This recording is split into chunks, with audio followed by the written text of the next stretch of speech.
the Johnson's Wax Program with Fibber McGee and Molly.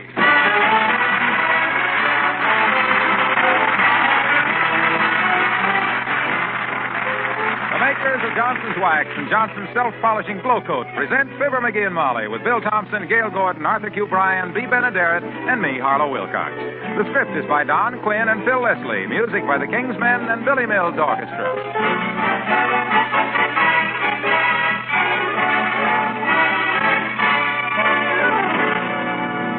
Tonight, I'd like to ask you to take a look at the china cabinet in your dining room. Maybe it looks a little dull. Maybe if you get close, you can see finger marks and smudges on it. Well, with Johnson's Cream Wax, you can whisk those smudges away in a few seconds. Johnson's Cream Wax is a furniture polish that cleans so quickly, dries so quickly, polishes so quickly that using it is practically as easy as dusting. So, with Johnson's Cream Wax, you can clean and polish that whole dining room cabinet of yours, give every inch of its surface a beautiful luster in just a few minutes.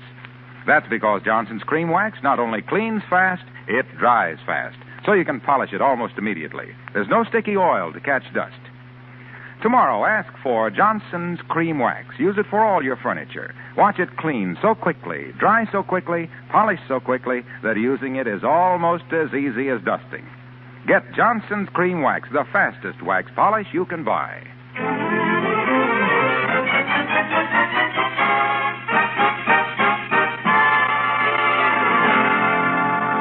The history of mankind is full of unsolved mysteries. And what is perhaps the most baffling puzzle of all is why would any intelligent organization like the Wistful Vista Elks Club make Mr. Fibber McGee its financial secretary? We'll hear more about this as we join Fibber McGee and Molly.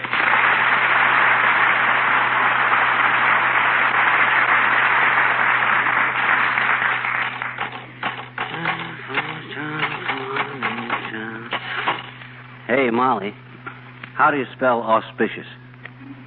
How have you got it? A-U-S-P-I-S-H-O-U-S.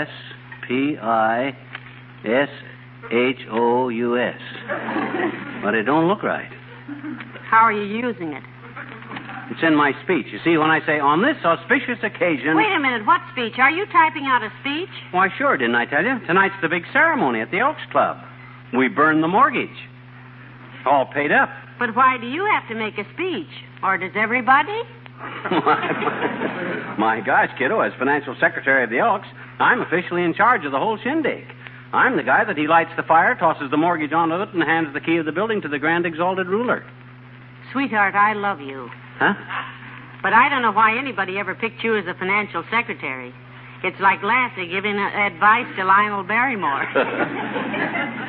Why, you can't even keep your check stubs straight. Why, nevertheless, kiddo, the Elks think I'm doing all right.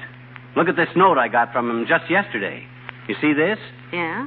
It says your last financial report was so appealing that we are holding a special meeting to go over it again.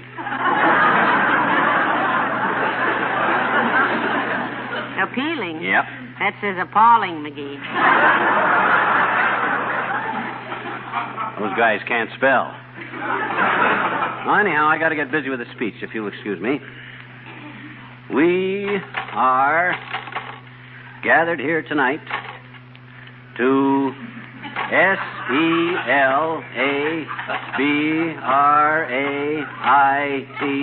celebrate, celebrate.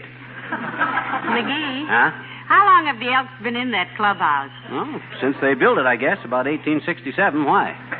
Aren't you getting the mortgage paid off just in time for the termites to take over?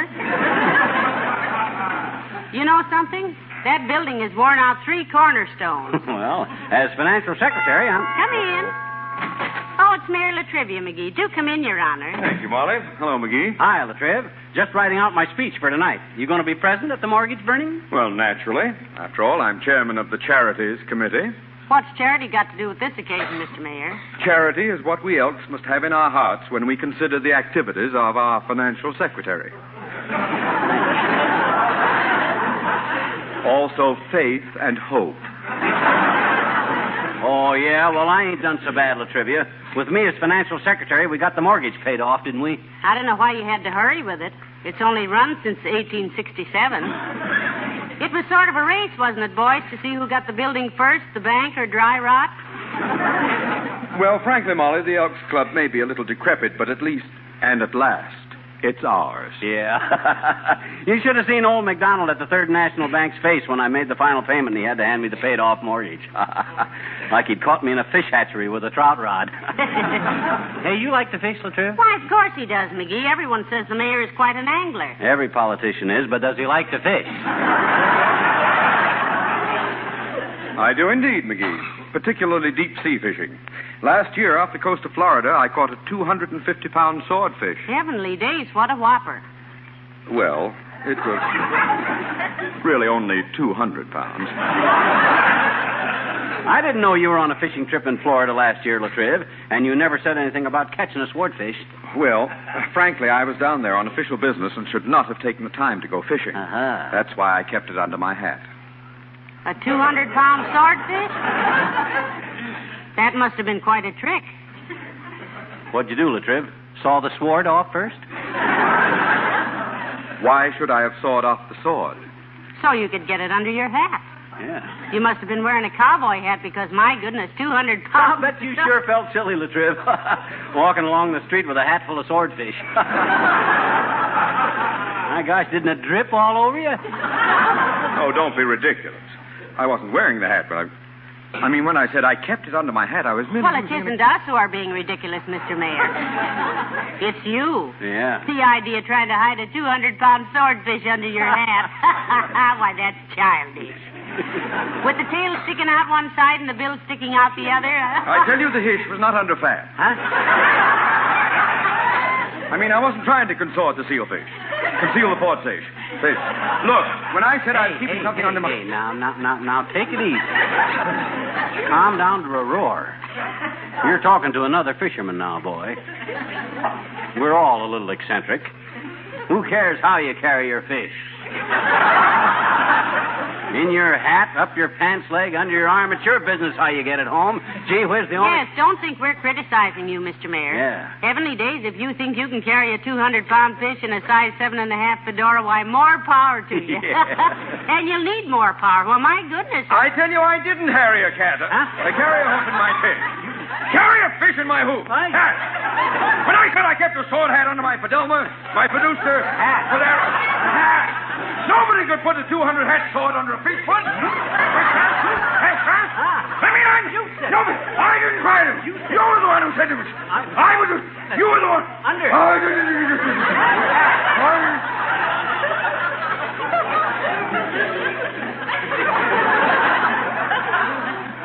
McGee? Yes, boy? The day I caught that swordfish, I was wishing you were on the boat with me. I'd have loved having you do what my guide did. Isn't that nice? What did he do? He fell overboard and was eaten by a shark. And I'll see you at the Elks tonight. Good day. So long.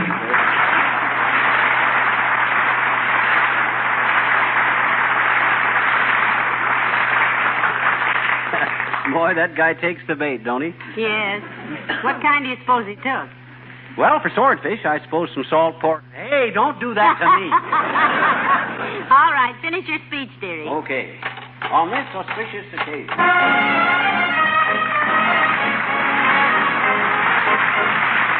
Billy Mills in the orchestra and Someone Like You.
We'd better hurry, McGee.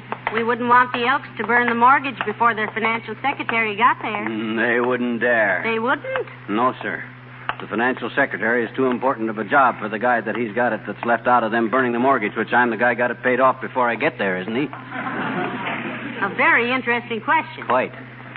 Incidentally, isn't the financial secretary sort of out of a job after the mortgage is burnt? No, I got a lot of new projects to offer. For one thing, I'm going to suggest the Elks get a few herds of bees and raise honey. Oh? Lots of money in honey.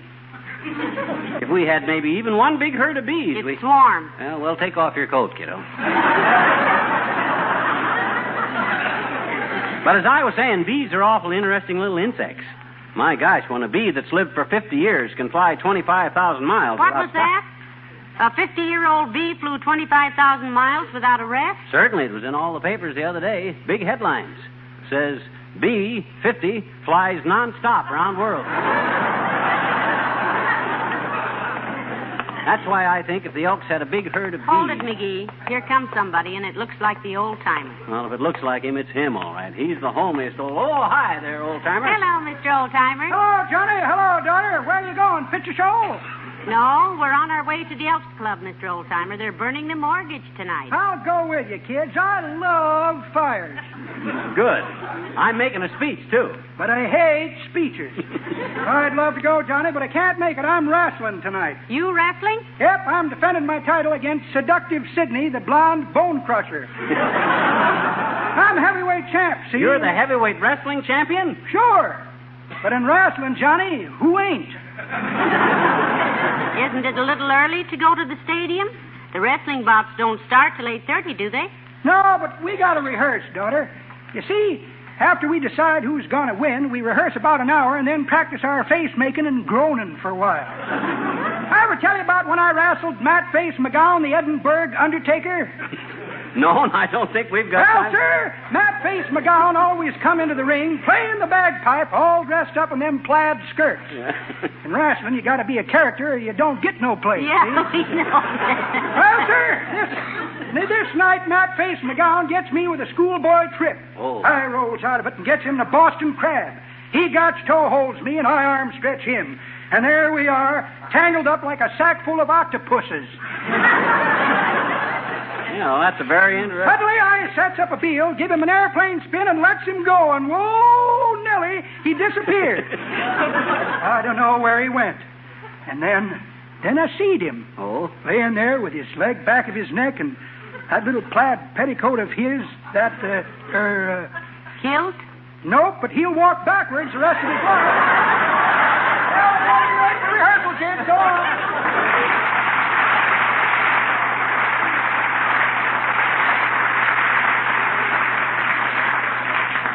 Come on, Molly. Boy, oh boy, look at the crowd in front of the Elks. Looks like even the delinquent members must have come out tonight. Why do you suppose they're all ganged up around outside? That's where we're going to burn the mortgage, kiddo, right on the front steps. Look, there's Mary LaTrivia and Mr. Wilcox. Sure, Wilcox is going to introduce me, see? Then I light the fire, make a speech, throw the mortgage on, and let's duck. Here comes that gabby dame that's always, it's too late. Oh, Mr. and Mrs. McGee, I've been looking all over for you, and I just knew I'd find you here someplace because here you are. I just knew. Well, how do you do, Miss? I've got a terrible problem, Mr. McGee, just terrible. And I've been going around in circles all day trying to get straightened out. And all at once I remembered you. Remember me? Oh, sure. I never forget a face, sis. Especially one that opens and closes that fast. Well, this is awfully confidential, and I wouldn't bother you with it at all, Mr. McGee, but I always say, if you can't go to your friends when you've got a problem, then what's the use of having them? Problems. Yes, if Mr. McGee can help you, I'm Sure, I got to get up on the steps there and burn the mortgage now, sis. But what... Like my sister Thelma said when I asked her about it. She thought the whole thing over, and she said, well, sir, I don't know. She didn't know. Does she always solve your problems that easy? Who? Thelma. Thelma? My sister Thelma? Do you know Thelma? No. We just... Oh, I'm so glad I came to you with my problem, Mr. McGee. My problem. I wish I remembered what it was. Oh, wait till I tell Thelma. Goodbye now. I'll give you a ring. Goodbye.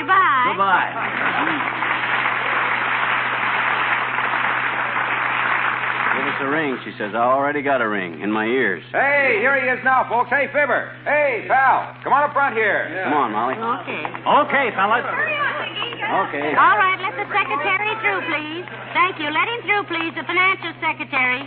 Hello, Mr. Wilcox, Mr. Mayor. Hello, Molly. All right, fellas. I'll take over now. I'm in charge here. Hey, look, pal, we got the wood all stacked here on the steps, you see. Mm-hmm. I'll introduce you with a short speech, and then you touch off the bonfire. My gosh, who stacked this kindling, Wilcox? That fire's not going to burn stacked that way. Who stacked this kindling? The janitor did. Hey, Ole, Mr. McGee wants you. Well, don't get yourself in an uproar. I'm not here. I don't have to be here, you know. Off duty at 5 o'clock. I'm just donating my time, you know. Yeah, but my gosh, Ole, this won't burn. Where'd you ever learn to build a fire out of sticks? In the Boy Scouts, Stockholm Troop 3, McGee, 20 years before you was born. Oh, well, you had the sticks all wrong. You're supposed to lay them this way, see? And that's the way I had them. You messed them up. No, you had them north and south. You got to lay them east and west. Maybe he's a southpaw, dearie. 60 years I've been laying fires. I'm off duty, you know. 5 o'clock. Just donating my time.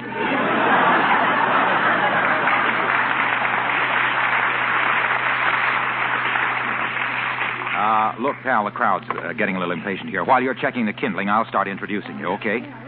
Okay, sure. And look, Junior, make it just as big as you like, boy. Anything you say about me, I'll live up to it. Pile some more wood over here, will you, Ole? Always more wood. I'm just donating my time. Brother Elks, ladies and gentlemen, you all know what we're here for tonight. Yeah!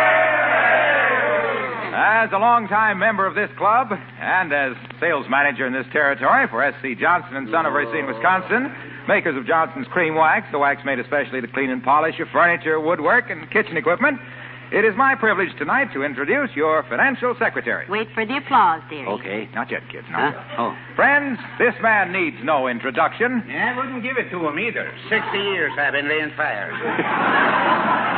Widely known as a man whose wife has long realized the benefits of Johnson's Cream Wax, a man whose wife knows how cream wax gives a luster that dust can't cling to, this man has long been a sterling member of our club. Well, thanks, Junior. Brother Al? Please, pal, not till I mention your name. Oh. Folks, we made a wise choice for financial secretary, a man who knows how to get a lot done with a little work. Just like a housewife who knows that with Johnson's Cream Wax, she can keep a rich, mellow luster on her kitchen equipment and woodwork with just an occasional buffing. Well, I give you now Mr. Fibber McGee.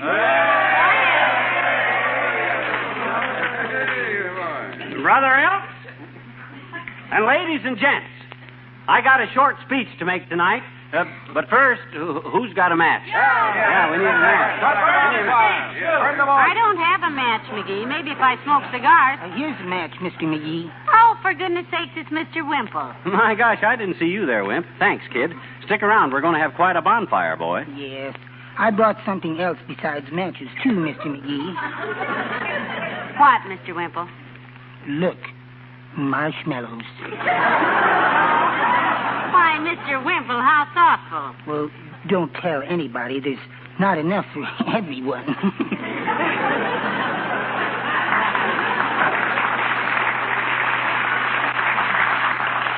Okay, let's go. Get some coal oil, Ole. In the red can there. I don't have to do this, you know. Just donating my time.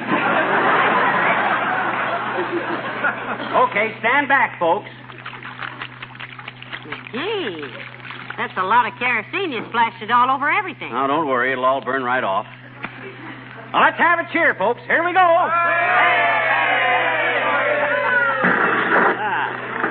Well, it's lit, kiddo. Brother Elk, ladies and gee, it's spreading. McGee, watch it. The porch is catching. Hey, watch that fire. Hey, stomp it out, somebody. Beat it away from the door, somebody. The fire. Beat it out. Come on. I've been laying fires for 60 years. Says it won't burn. Oh, my gosh, who'd ever Get think... a fire extinguisher. Get a fireman. The door, McGee. The whole front is catching fire. Call the firemen. Call the police. Drag out the snowman. Never mind. Here we come. Heavenly day.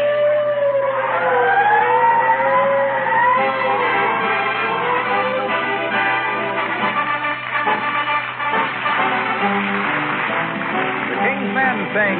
Now Clancy was a peaceful man, if you know what I mean. The cops picked up the pieces after Clancy left the scene. He never looked for trouble, that's a fact you can assume. But nevertheless, when trouble would press, Clancy lowered the boom. oh, Clancy, oh, Clancy. Whenever they got his Irish up, Clancy lowered the boom, boom, boom, boom, boom, boom, boom. Oh, there he was, a fighting man, they knew that he was tough. He strutted round the neighborhood, shooting off his guff. He picked a fight with Clancy, then and there he sealed his doom. Before you could shout, O'Leary, look out! Clancy lowered the boom. Oh, Clancy, oh, Clancy.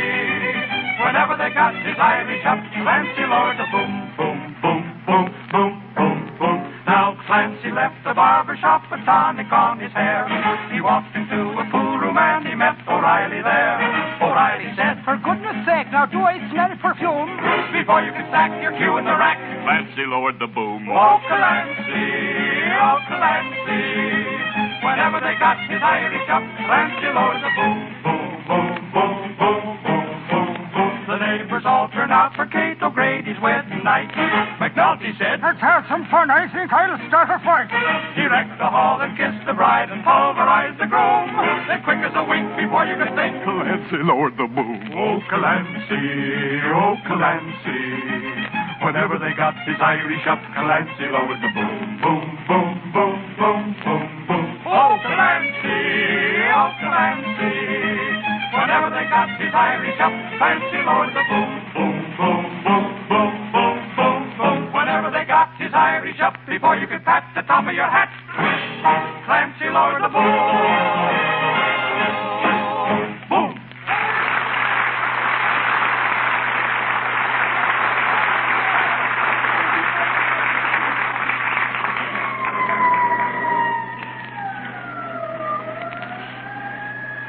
My gosh. It went so fast, Molly. Yeah. Didn't even have time to save my own pool cue. Well, looks like you'd hold your next meeting of the Elks in a pile of ashes, dearie. Ain't this awful? Imagine that dumb janitor letting this fire get out of control like that. Hey, what's everybody looking at me for? Look at the way they're muttering. Are they blaming me for this? Well, who should they blame? Mrs. O'Leary's cow? No, but my gosh, I didn't mean to let... Oh, hey, Doc. Doc Gamble. Come here a minute. Say, Doctor, was anybody hurt in the fire? No, Molly, nobody was hurt, except Wallace Wimple. Wally Wimple, did he get burned, Doc? No, he was trying to get a stick to roast marshmallows on and fell out of a tree. Just minor contusions. This is kind of a silly situation, isn't it, McGee? Yeah, my gosh, Doc, I don't know what to say. Oh, now, don't take it too much to heart, McGee. Oh, After all, this building has been on borrowed time for 30 years. Yes, they were going to put a lightning rod on it last year, but the roof wouldn't hold it. Yeah, but... Well, where are the Elks going to meet now, Doc? Relax, my boy, relax. The Loyal Order of Moose have already offered us temporary quarters. You mean the Elks will meet at the Moose Lodge? Yep. That's where the lions meet, too. Heavenly days, all the wives will have to have hunting licenses to find their husbands. I always thought that... Oh, McGee, don't look so unhappy. They ought to thank you for getting rid of this fire trap. Yeah, but gee whiz, after all, I'm the financial secretary. I got to find a way now to get us a new building. Well, we needed it, sonny boy. You know, we had to give up playing darts in there. Yeah, I remember. They kept going through the wall and stabbing pedestrians. And look, McGee. Yeah? At the next regular meeting, I'll get up and propose a vote of thanks to our financial secretary. Oh. Personally, I think you've done a splendid day's work. Oh, fine. You might get 20 years for arson, of course. But at least we don't have to hold any more meetings under a leaky roof. Thank you, Doctor. You're a real friend. A real friend of my clavicle. Going to send me up for 20 years. Oh, bosh, you can prove it was accidental. I can? How can I? Tell me, how can I can testify that I've been on camping trips with you any number of times, and you've never been able to start a fire yet. Well, sure, LaTrivia can support that testimony, too, because he... Hey, LaTrivia, come here, will you? Yeah, come here, LaTriv. Hey, can you testify that... McGee, do you realize that you, single-handed, have destroyed the Elks Club? Oh, now, Mr. Mayor. Any fox terrier with a hot breath could have touched off that building. Why, it was just Oh, my gosh. Wait a minute. I just thought of something. Look at this. What is that? It's the mortgage. I forgot to throw it on the fire. I kept my hat. We still got the mortgage. Ain't that wonderful? Well, now, look, fellas, you don't have to just... Oh, now, wait a minute. What's all that mob coming this way for? They ain't gonna, are they? No, they want to carry you home. Carry him home. Now, just a minute there, boys. On their shoulders. What was that? On their shoulders? Yes. As Financial Secretary McGee, you know, of course, that this building was insured to the hilt. All right, boys. Hoist him up. Oh, now, fellas, gee whiz, there's nothing that any red-blooded American boy Come on, couldn't Mr. have done. McGee. Come on, Doctor. Oh, he's a jolly good fellow. Oh, he's a jolly good fellow. McGee's a jolly good fellow. Brother Elks, a jolly good fellow.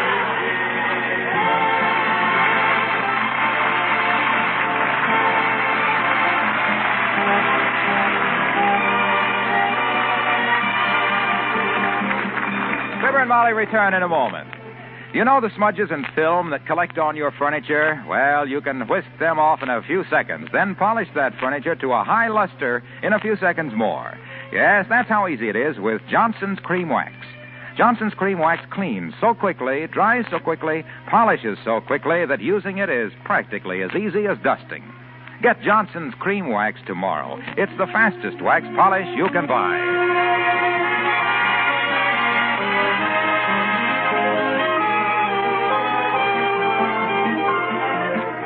Well, dearie, it all turned out well after all, didn't it? Yeah, it's okay till tomorrow at least. Hey, help me get the suitcase packed, will you? Suitcase? Where are you going? I don't know, but I'm not going to be here tomorrow. What happens tomorrow? That's when they find out I forgot to pay the premium on the fire insurance. Oh. Good night. Good night, all.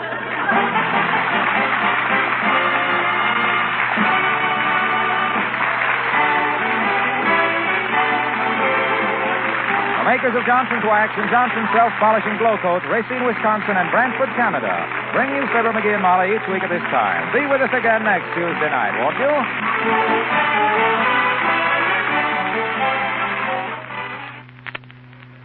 Be sure to try 1949 Glow Coat. Glow Coat has a new glow that gives your linoleum a brighter, more beautiful luster, a longer-lasting glow. And it's easier for you to get that bright finish because Johnson's 1949 Glow Coat now spreads more uniformly. And it goes farther, too. Ask your dealer for 1949 Glow Coat in the same familiar yellow container with the bright red band. That's 1949 Glow Coat. Brighter than ever, better than any.